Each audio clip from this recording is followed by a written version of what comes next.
ፕሮፌሽናል ሜካፕ አርቲስት ብረሽድ ባይ ዊቲ ይባላል። የቢቢኤምአይ ሜካፕ ኢንስቲትዩት መስራችና ባለቤት ነኝ። ከጉርሻ ጋር መቼ ነው የጀመርሽው ብትሉኝ ዴይ ዋን ጀምሮ ከመጀመሪያ ቀን ጀምሮ ቪዲዮ መስራት ስጀምር ኦልሞስት ያስጀመሩኝ እነሱ ናቸው ማለት ትችላላችሁ። ፕላስ ደግሞ በጣም ሰፖርቲቭ ነበሩ። የመጀመሪያ ቀን ቪዲዮ መስራት ያስፈራ ነበር።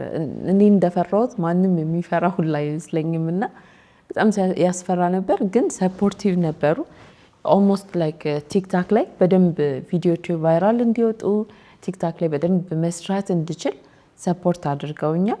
የምር የማይሰለች የማይደክም ቲም ነው። ብዙ ቲም ነው ያላቸው። አንድ ብቻ ሰው አይደለም ከካሜራ ጀርባ ወይ አንድ ሁለት አይደለም። ግራፊክስ ላይም ጎበዝ ናቸው። እንዲሁም ደግሞ ዲጂታል ማርኬቲንግ ላይ they knows like ሶሻል ሚዲያ ፕላትፎርሞች ላይ እንዴት ፖስት ማድረግ እንዳለባቸው ሁሉንም ነገር ስራዬን እፎይ ብዬ እንድሰራ ሙሉን ነገር ጥቅቅ አድርገው ቢቢኤምአይ ላይም ዲጂታል ማርኬቲንግን እና ፎቶግራፊን በማስተማር እነሱ ናቸው የጀርባ አጥንት ሆነው የቆዩን። ጉርሻን ሰው ሁሉ እንዲመርጥ የማደርግበት ምክንያት አንደኛ ነገር ፓንክቹዋል ናቸው። ታይም ላይ በጣም ፓንክቹዋል ናቸው።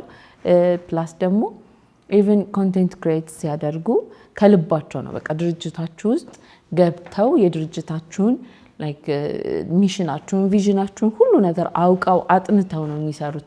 እንደዚህ ኮንቴንት ለመስራት ያክል ብቻ አይደለም። ሁለተኛ ጉርሻን የመጀመሪያ ቀን ስተዋወቃቸው የተሰማኝን ስሜት ደግሞ ብነግራችሁ ወጣት ልጆች ናቸው። እንደዚህ ያህል ሲሪየስ ሆነው በጣም ተከታትለው ይሰሩታል ብዬ እውነት አልገመትኩም ነበር። እንደዚህ ጠንካራ ካምፓኒ የሚኖራቸዋል ብዬ አልገመትኩም ነበር። የመጀመሪያ ቀን ስተዋወቃቸው ያንን ነበር እያሰብኩ የነበረው። ነገር ግን በተቃራኒ ነው ያገኘሁት። በጣም በቃ እያካበድኩላችሁ አይደለም፣ ምክንያቱም ይሄ ትክክለኛ ፊሊንግ ነው እየተናገርኩ ያለሁት። ስለዚህ ሁልጊዜም ጉርሻዎችን ተመራጭ ብታደርጉ እላለሁ። በጣም ጎበዞች ናቸው እና ደግሞ አመሰግናለሁ ቢቢኤምአይን እዚህ ደረጃ አብረን ስላሳደግ ነው። ቴንኪዩ ነው ብላችሁ